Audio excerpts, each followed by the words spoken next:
Well, hey, good morning, everybody, and welcome to another episode of The Unlock Show. I'm your host, Tracy Wilson.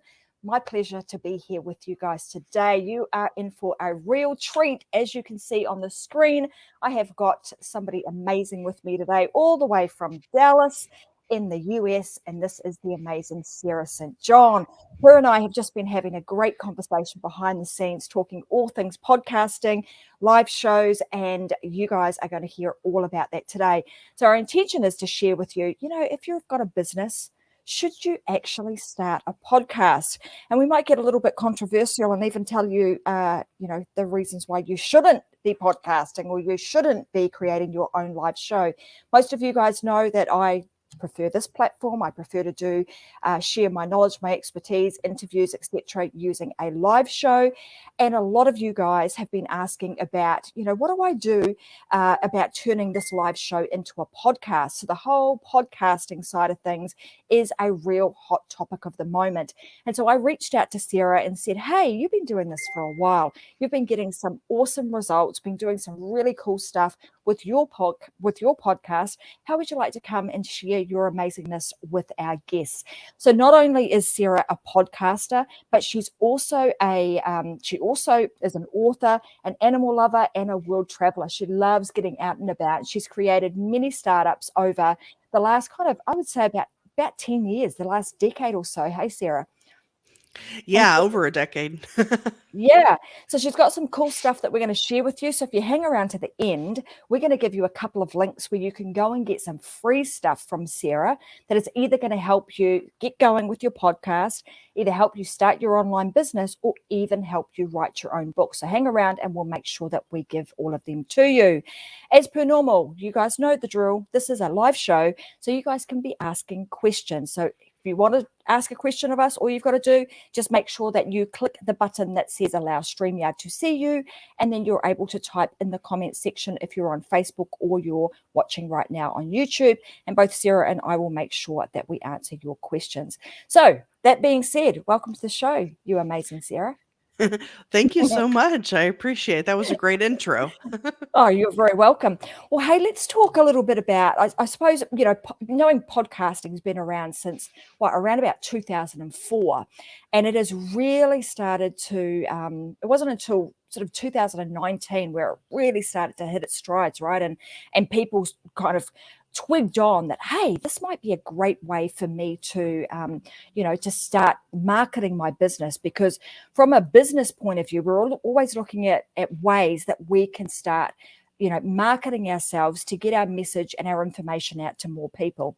So let's talk a little bit about your journey and how did you come to start your own podcast, and why did you do it? Sure. Yeah. So it's kind of a little of a long story. So, like, over a decade ago is when I started my entrepreneurial journey back in 2008. And I had had 6 different jobs that year, not at the same time, but throughout the course of the year. Realized that, working for someone else wasn't really my thing, and that I wanted to be my own boss. And so I started with a photography business, but I realized that while I like taking photos of animals, landscapes, architecture, I didn't like taking photos of people, but that's where the money is. I was doing weddings and portraits. But the bigger issue was the expense to maintain equipment and lighting and software and all that.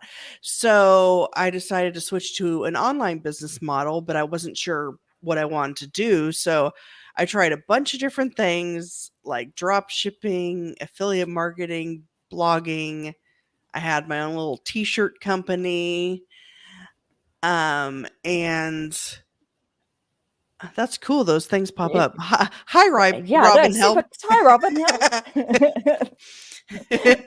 I'm not used to that. Threw me for a loop for a second. Anyway, and so I tried a bunch of different things, and it was kind of in that process that I discovered all these free or affordable tools, resources, software that you could use to run a business online on a budget. So I thought of the idea of writing a book, which I called Frugalpreneur, and to kind of go over the different types of online businesses, how to run them affordably. And then while I was writing the book, I was like, well, maybe I should, create a podcast also called Frugalpreneur to just coincide with the book launch, extra marketing, but it was only going to be like 10 episodes or something. Basically, I interviewed like CEOs or people that worked within some of the software programs that I recommend throughout the book. Um, but I was getting more leverage and traction with the podcast than even the book. Mm. Love the connections I was making, the networking. And so I kept it going. And so I've been doing the podcast for, let's see, I guess it would be 2.5 years now. And I have, I think, about 140 episodes or so. I think you might be up to about 150 odd. I think I checked this morning, and it Ah, was, yeah, you were. I think don't quote me on this, but I think the number I saw was something like 158. So it takes a bit oh. of consistency to get to that point. Mhm.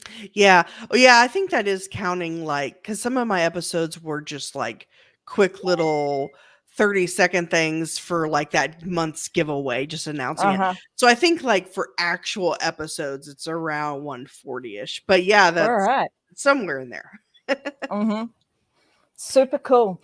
Well, what's interesting, right? I mean, how fascinating, kind of going through having those moments of, gosh, I'm going from job to job to job, and then going, I want to find a different way, playing with a few different things, because that's actually what the online space is like, right? Like you start out in it, and you I'm going to say dabble in a few things, and then you kind of find your sweet spot.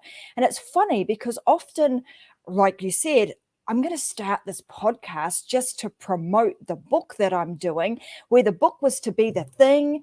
And then, you were going to do something else to promote the thing. And then the podcast ends up kind of slapping you in the face and saying, actually, this is the platform you should be utilizing. This is giving you some really good traction.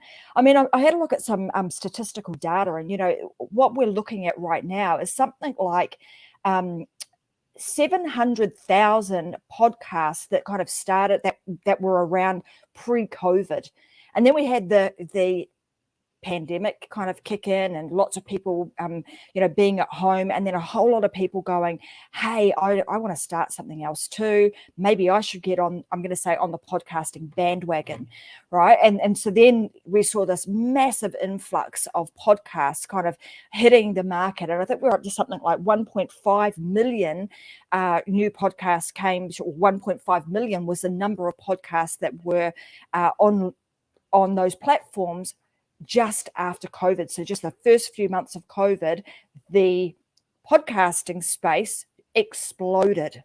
Mhm. So what's quite interesting about that, isn't it? That even though that is the case, only half of them are actually considered active podcasts. Right. Why do you think that is? So I think, okay, so like you said, so for between 2004 to like 2019, 15 years, it was like 7 or 800,000 podcasts. And then it more than doubled within like a year. And I think a lot of that does have to do with COVID because people are at home, they have more time. Maybe it's a new hobby, but I think probably a lot of those podcasts maybe aren't active anymore, or kind of faded out, or what they call as refer to it as pod fade. The Mm-hmm. average number of podcasts that someone actually puts out is 7 to 10, and then Mm-hmm. they pod fade. They So fizzle out.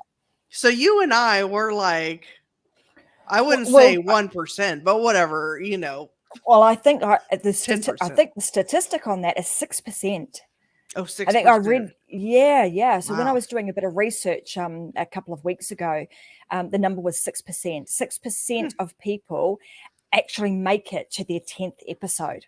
So isn't Oh, that wow. interesting? So that's pretty cool, right? That you get to the point, hey, look, my seat's just gone down. So hold on a minute. Let me just, raise myself back up so you guys can actually see me. So let me do that. Yeah, so it's like 6% of people actually get to the point where they actually create their 10th episode. So for you, getting to 140 odd, you are absolutely in the minority. Like Mhm. when we think about that, those numbers, you know, what are your thoughts on the opportunity that exists with that? Yeah, so I think the reason, kind of going back to the last question, the reason maybe is because people are back at work, a lot of people anyway, and so now maybe they don't have the time to keep their podcast going, and it was more of a passion project maybe than something sustainable. But I think one big reason I think for pod fading is because people don't realize going in how much work a podcast takes, at least the post production. Um, Mm. I mean, there are some people who record and just put it up and that's the end of it. Um, but most people, I mean, it's ideal to do some post production. And I think just the editing and then social media sharing and doing like different clips and then sending it out to your email list or this, that, and the other. There's like a million steps. And people just get overwhelmed because I found that for every hour I've spent recording, it takes probably about another 5 hours to, completely to edit, produce, to put in the intro and the outro or the call to action or whatever, to to create audiograms, put them on social, send out the email, all that stuff. Um, so I think that's kind of the big problem, is either the lack of time, the lack of technological knowledge, uh, or some people I think probably assume that, as soon as you launch a podcast that you're going to have a million downloads or whatever. Mm-hmm. But last I checked, it takes about 3 years of having a podcast consistently to really see like a big, um, Mm-hmm. it It's like takes this, time. it's a compounding effect, right? I mean, Hmm. I agree with you. I mean, creating this sort of stuff, it becomes I'm going to say a labor of love. Mm. Like you and lucky for I mean, I particularly like it. It's like the highlight of my week, being able to come and chat with people and be live. But I think one of the key things is, like you say, they underestimate how much time and effort it's going to take. And I think to overcome that, what you need to be really clear on at the beginning is why. Like, what's your intention? What are you actually trying to do here? And I think if you misalign your intention with, what is it that I'm trying to create, with um what you actually create, and then you don't get that result. For example, let's say I want to create a podcast for my business because I need sales tomorrow. Hmm. You're going to be bitterly disappointed when you find that, gosh, it's not, I'm not getting the traction that I want. This thing is not creating or bringing me in, sales next week.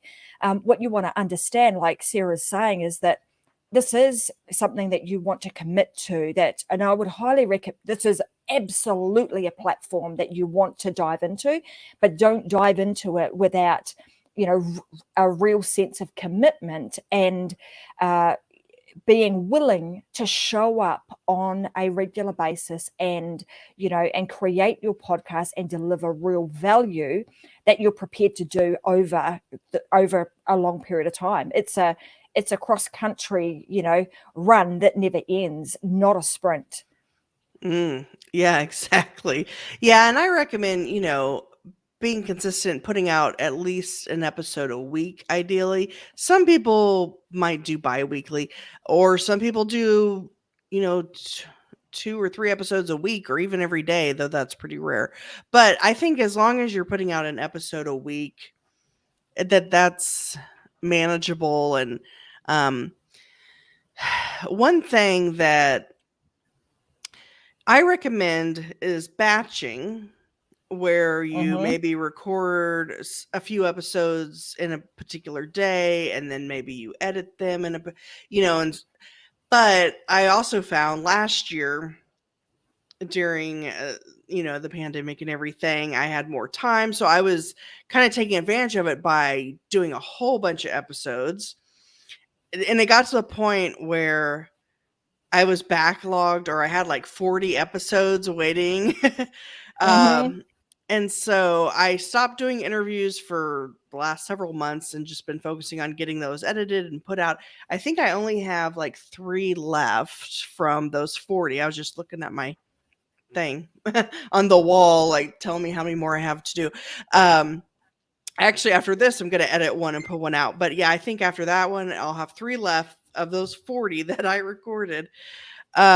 Because the thing is, it's good to batch, but don't get too crazy, because um then your guests will start like asking, where's my episode? I mean, it could take 6 months to put it out if you're that Mm-hmm. far out. So, and I started having to release like 3 a week. For a while there, I was doing like releasing 1 a day. So anyway, so kind of in the process, I'm learning as I'm going, like, batch, but don't get crazy with it. Don't overbatch.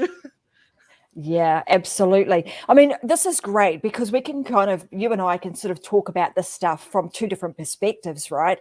So, I mean, that whole concept of doing your, your podcast and batching, as opposed to something like this type of platform that you and I, this type of format that you and I are doing right now, which is a live show.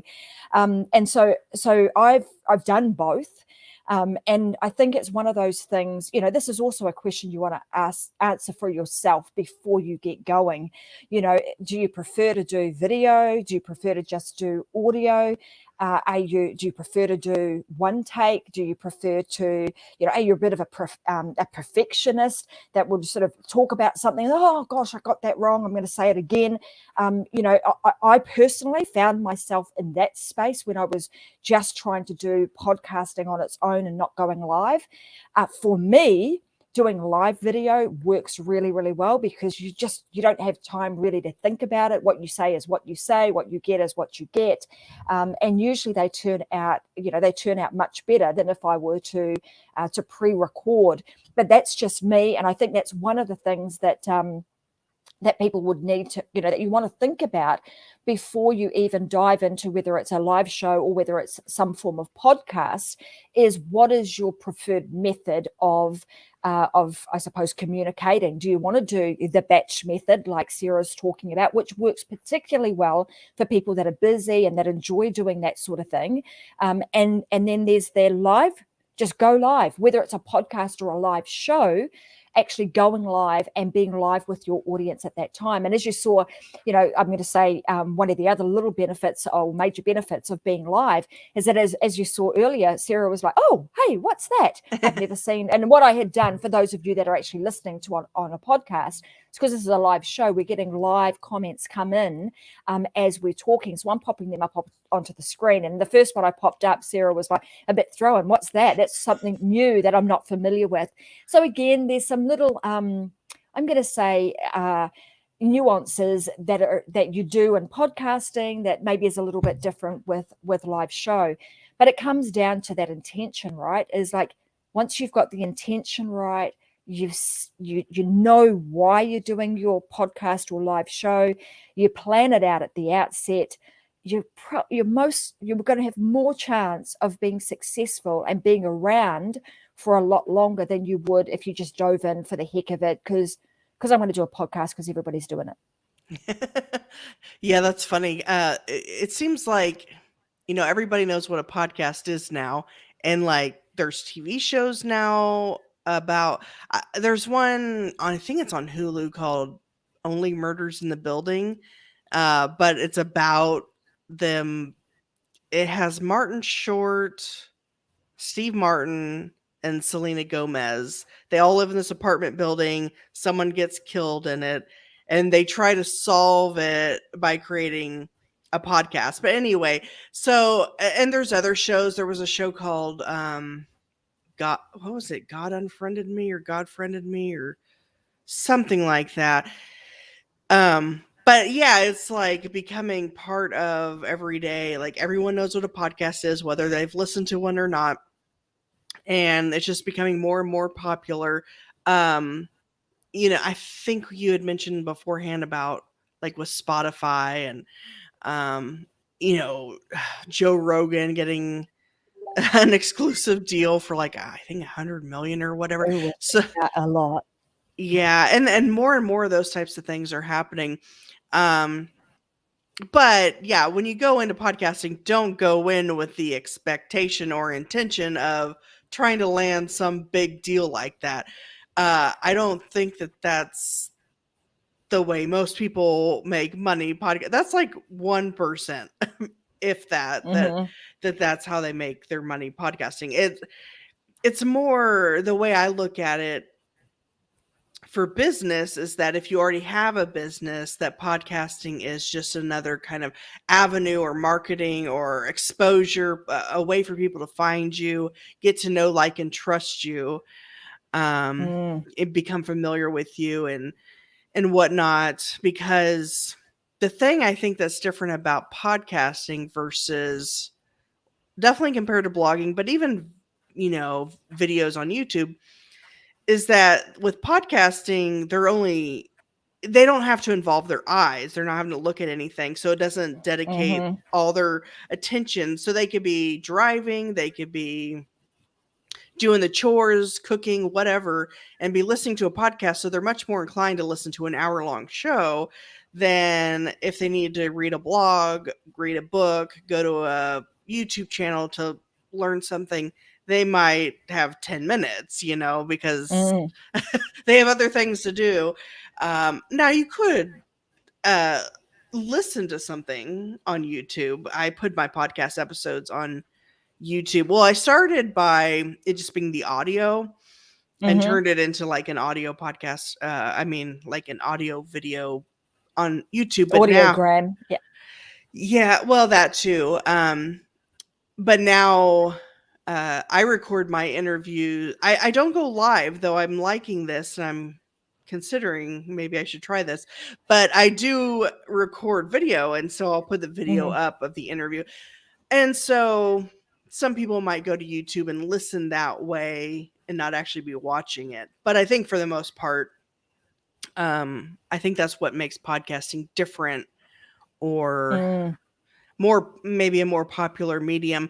And then I think earlier you had asked about uh, like as far, I think what you were trying to get at was about saturation maybe. hmm.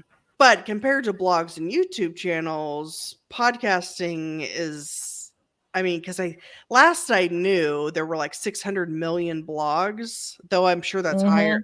That's higher now. I think that was back in 2020. And then I forget how many YouTube channels, but somewhere around there. Whereas podcasting is like, maybe 2 million. Um, and they're not all active either, as we already talked about. It's definitely a lot less saturated than blogging or having a YouTube channel. Hmm. So I just think for a lot of reasons, it just makes sense for businesses to have a podcast. And of course, you could try to start a business with just the podcast itself by getting, sponsorships and stuff like that. But that's kind of hard to do, especially starting out. So I recommend more of an approach of getting business kind of on the back end of the podcast. Like the podcast is how people learn about you versus like getting paid directly from the podcast. Because, with merch or sponsorships or ads or even like Patreon support or donations, Hmm. because that can be done, but it's not going to be generally enough to support you. Absolutely. I mean, there's loads and loads of different ways that you can monetize your podcast. But like you say, I mean, the primary way would be, you've already got a business or you're creating a business that's in total alignment with your podcast and or your live show. And you're talking about things that are in alignment with that business. And therefore, as people get to know you, like you, trust you, they're interested then in what products do you have? And maybe I might want to enter your ecosystem. I want to buy some of your product.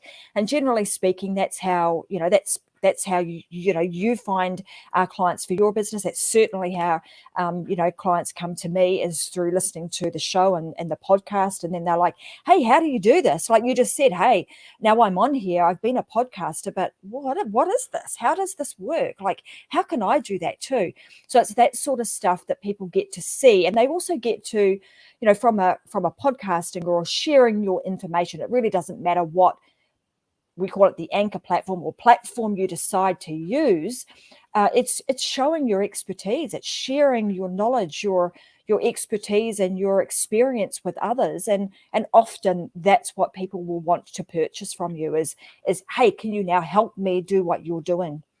Yeah, and I think with the live podcasting, a benefit to that, as far as I understand, that the various like social media platforms like YouTube and Facebook, I believe they favor live content. Like I think the algorithm. Yeah, can you speak to You, that since you've you, actually done the live? you, absolutely. You've hit the nail on the head. That is so true. So from a from a podcast, let's talk podcast first, and kind of what this kind of leads into the future of, right? So where do we see this all going? And I think, given the vast explosion of podcasting over the last few years, I mean, you're seeing the likes of Spotify now even shift into the video space.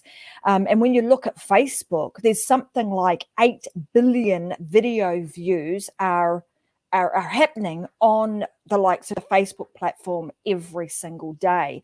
So where I see things moving to, I think there's a huge opportunity for us to be thinking about how do we share our knowledge and our expertise through using our voice, but then also taking on board the opportunity that exists by utilizing live video.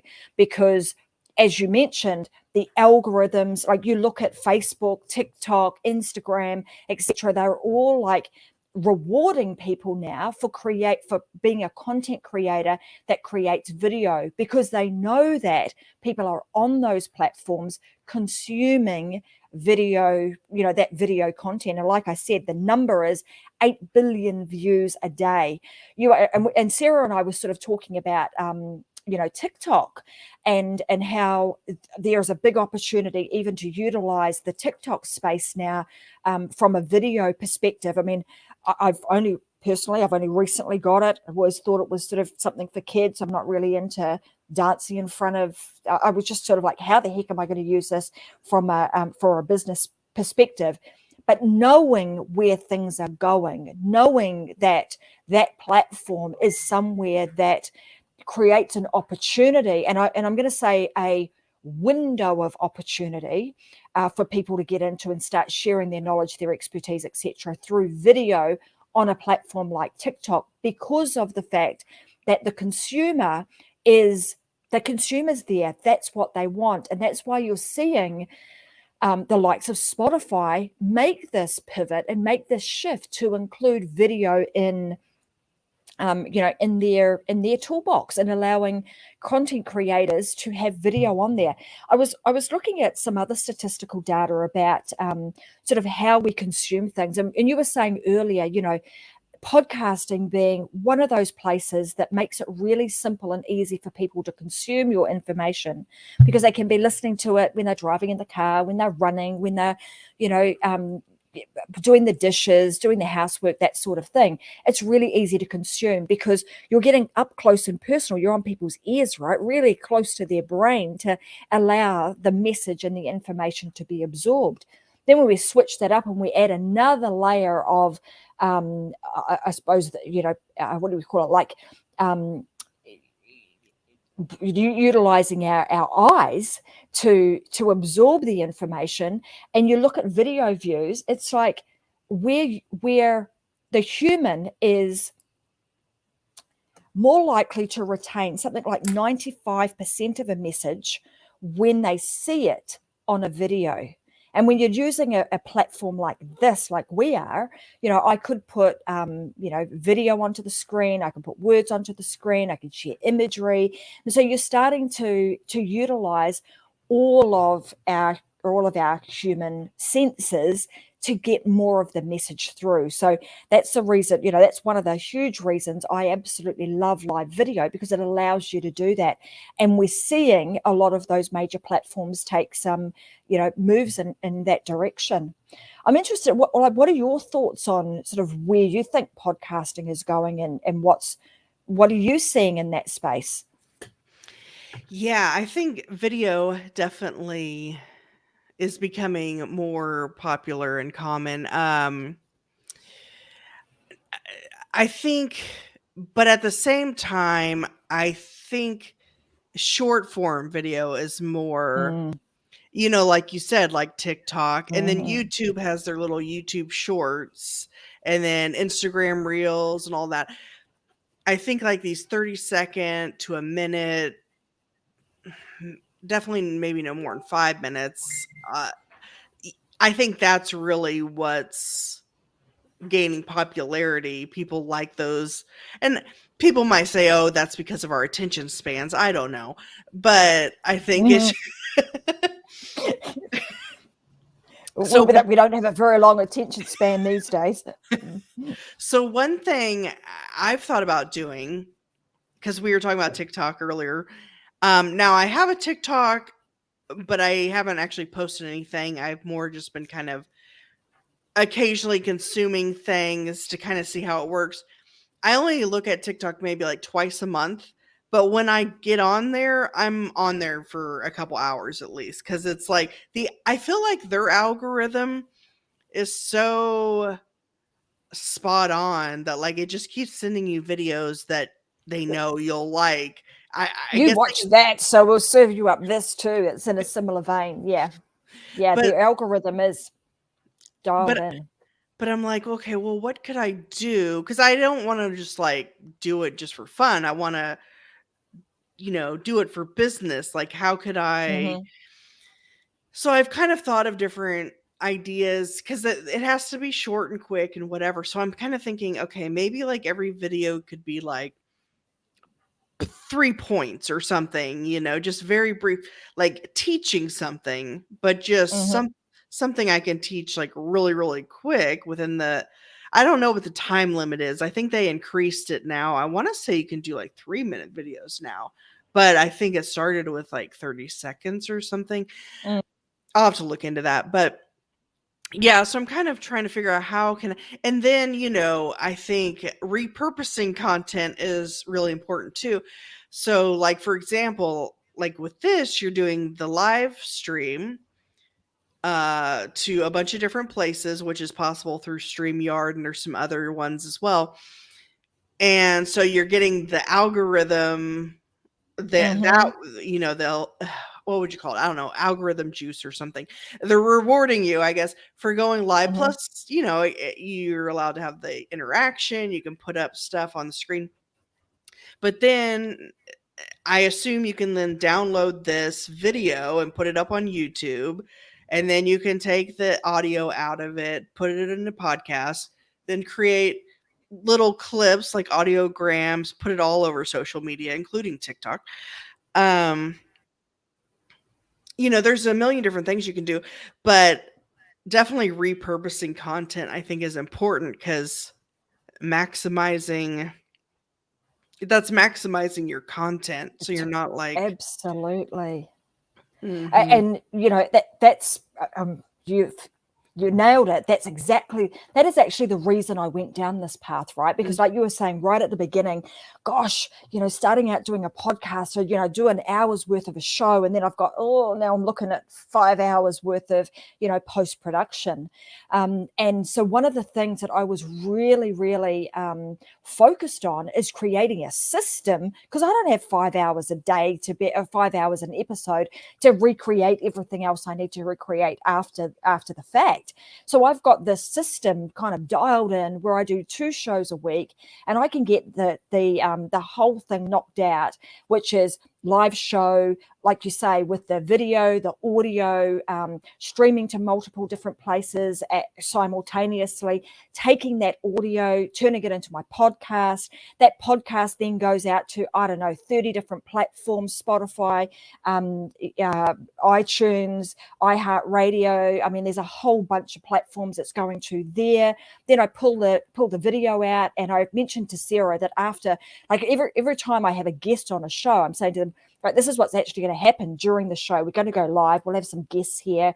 Most of our viewership will come after the fact. So I don't, and this is one of the things that people get frightened of. Oh, I don't have very many people watching. Who cares? It doesn't matter. You're not here, you're here for the long term. And if you do the system right, you then create evergreen, perpetual content on a regular basis. And like you're saying, you then take this content and it becomes those little short snippets that now can go on TikTok, can now go on, various different other platforms. That's actually the biggest reason I absolutely love this whole live video format, not to mention the fact that all those other platforms love the live video format too, because their little algorithm elves come in and actually give you a bit of a boost and some help to get the information out there. So that's how it actually became my preferred platform. Not saying I don't love the podcast, because that is a big part of the entire strategy, is you must have a podcast that goes with this, that is part of the post-production strategy. But it does help. Like someone here is saying, I'm way more visual, and I love to be able to watch something because I can absorb the information a lot easier if I'm actually watching than just reading or just listening to something. Mhm. Yeah, and I think some people, I've noticed, like, their podcast episode might be really long, 1 or 2 hours even, some people, which I think is fine. I recommend personally under 45 minutes, definitely under an hour, Mm. but, it just depends. But so if someone has, like, an hour, 2-hour long episode, they'll find, like, a 10-minute clip that's really good and put that on YouTube. Um, because someone listening to a podcast, they might be inclined to listen for an hour or two because they're multitasking while they're doing it. But maybe there's a particular part that would be especially good to be on video. Like, let's say they're showing or they're talking about something and they have to show something like a graph, or I don't know. I'm just using that as an example. And then they'll take 10 minutes and put that on YouTube. And then, of course, you could take 30-second clips here or there. But yeah, I think you were saying, I guess after the show, you end up with like 50 pieces of content or something. Yeah, yeah, Wow. yeah. So the system that my team and I have created, it like actually allows you to create.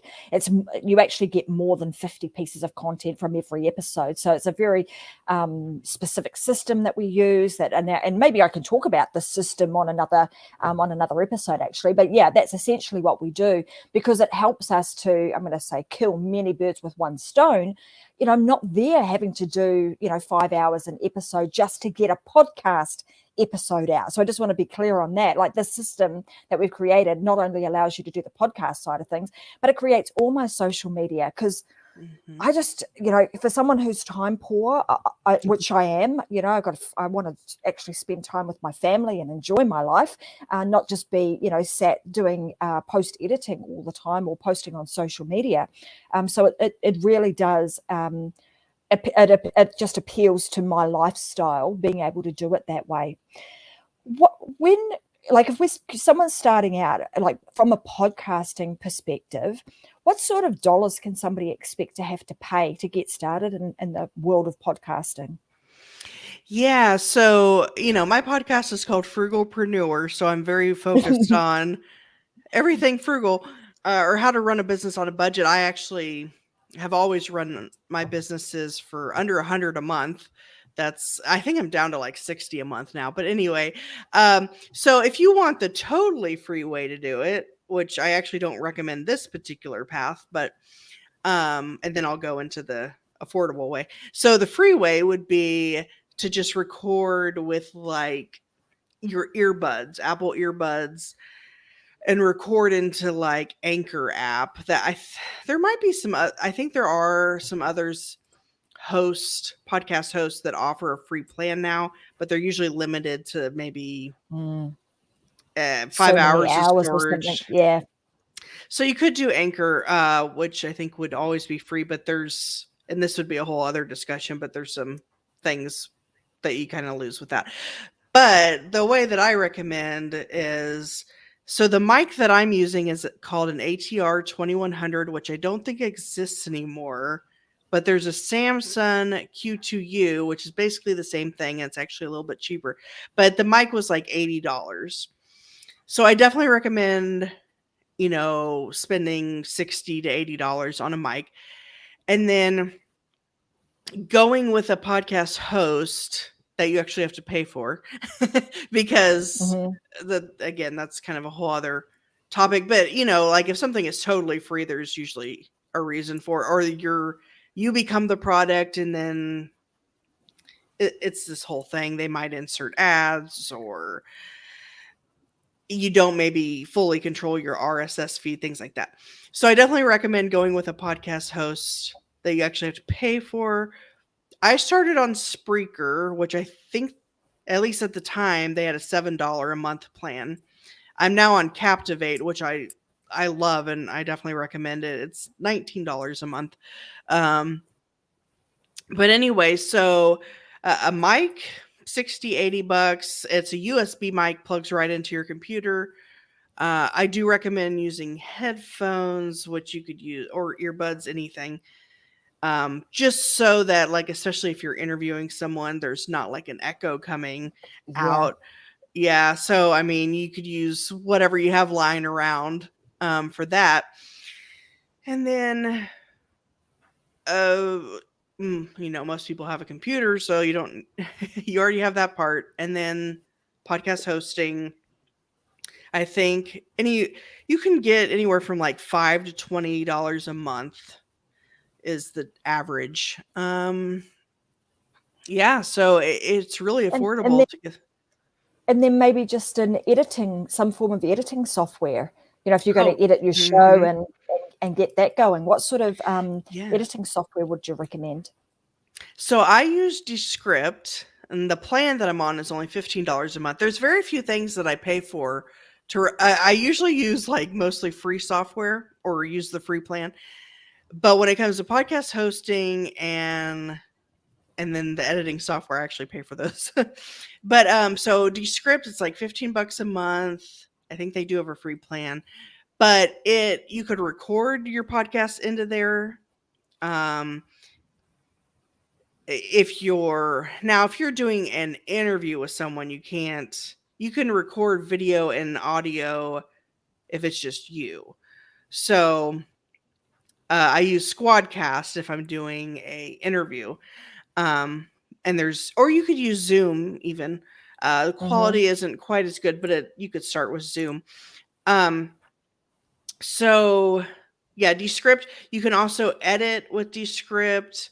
And what I like about how you edit with them is that it creates a transcript. So now you have your transcript, and you can edit the audio and the video by just editing the transcript. So in one click, you could remove all the ums and uhs and filler words. Yeah, it's just they have other advanced functions if you want like the higher up plan, like overdub and all this stuff that you probably don't need starting out. But yeah, so Descript is what I would recommend for the software. You could use Audacity, that's free, but that has a little bit more of a learning curve and not quite as many bells and whistles. Yeah. Great. Well, I mean, the platform that I particularly love, because I've looked at a few different ones, but the platform of our choice is Buzzsprout. So I absolutely love Buzzsprout. And inside of Buzzsprout, one of the cool features that they've got is like this, what do they call it? Magic mastery. Yeah. And so it will even out. So any peaks and troughs in our audio, it will do a lot of that audio magic for us, which is kind of great. And then enables it to be, sent out to multiple different platforms once you go live. So I love that. What do you recommend that people have their own, like actually put their podcast on their website? What's your view on that? Oh yeah, definitely. So basically, you have to have a podcast host that stores your files, and then the host distributes the podcast out to all the directories like Apple, Google, Spotify. There's, like you said, like 30 different ones. Bunch. So it distributes them. You don't have to worry about it. But then usually most podcast hosts have kind of this embeddable player that you could get. You could either get a link or embed the link or like an HTML code that could either play like a single episode, or it could have like all your episodes. It's like a player. So yeah, I definitely recommend having at least that on. Like, I wouldn't directly upload your audio and to your website. Yeah. That would take up a lot of space. I mean, like you say, the cool thing is, I absolutely recommend that too. So I recommend, having your own,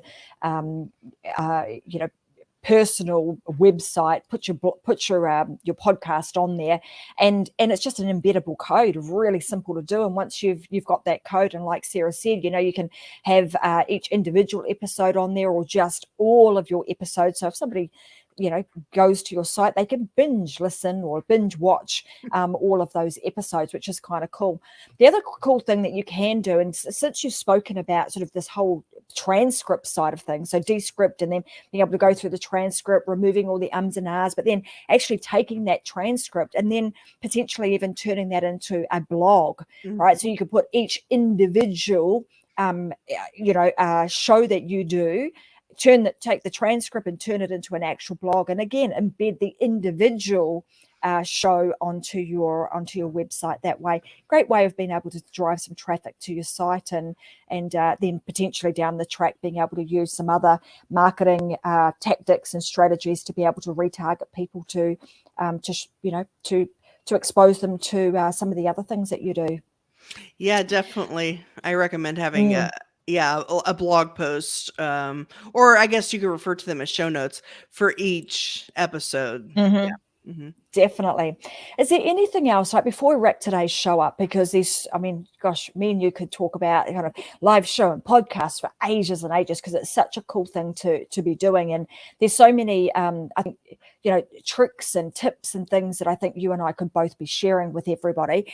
And we've got some places that you guys can go to get some more tips and tools and resources from both Sarah and myself. And we'll make sure that we give them to you guys in the show notes, in the description. And I'll also mention them in just a few moments. But is there anything else that you think is really important for people to know or to understand when they're either starting out or wanting to start their own podcast, or maybe they've got a podcast and they just want to get some more traction, they want to get some more downloads on their podcast? Maybe give a few tips and hints on each of those subjects. So one thing I would recommend is that even if you have a podcast, to guest on other podcasts, like I have a podcast, but I'm a guest on your show. And you could do this even if you didn't have a podcast. You could just do podcast guesting. But even if you have your own show, some people are like, well, if I have my own show, why would I need to guest? But you're reaching their audience in a medium that clearly they listen to podcasts, so it wouldn't be far-fetched for them to jump over and check out your podcast. So I think that it tends to work a lot better than, you could do paid ads or whatever, but I think being a guest on other people's shows definitely helps grow your podcast and by reaching more people. Yeah, and then go ahead. I was just going to say on that note, obviously, like in my case and in Sarah's too, there are times where we might do a solo podcast, and then you would also have guests. So to Sarah's point, and we talk about this in terms of, why do we want to do that? So when you're creating and you're doing a solo show, you're doing that to build your influence and build your authority. When we're on somebody else's show, we're doing that to build our network. Mm-hmm. Right. So a great way to be able to couple both of those together, do both, as Sarah does and as I do. Mm-hmm. Yeah. So, yeah, some people will just have a solo show. And that's a good point, that if you have a solo show, that this is a way you can network by guesting. And I recommend, even if you have an interview show, to also have some solo episodes here and there, because like you said, that's an opportunity for you to kind of teach and show your expertise. Whereas when you have a guest on, sometimes, or usually, it's the guest that kind of is the educator, or whatever you want to call it. Mm-hmm. Though I think this has been really good, because you've been offering a lot of, you haven't just been asking questions, you've been actually putting in your own input, and you're talking about the different research that you've done and stuff like that. So I think this has been kind of more of a 50-50, which I think is actually ideal. But most interviewers, they probably don't offer as much expertise in that type of environment. So I think it's good to have solo episodes here and there. And I do that occasionally. And I think that's one goal I have for this year, is to do more of those. And the nice thing is, those can usually be shorter as well. So sometimes you actually might get more downloads on those episodes. But yeah, I think that answered your question. I'm trying to remember now. Yeah. Well, what's interesting, I mean, this is kind of cool, right? So, and I think it leads to just another pointer that I wanted to make was, when we talk right at the outset, like, what's our intention? Like, why are you starting a show?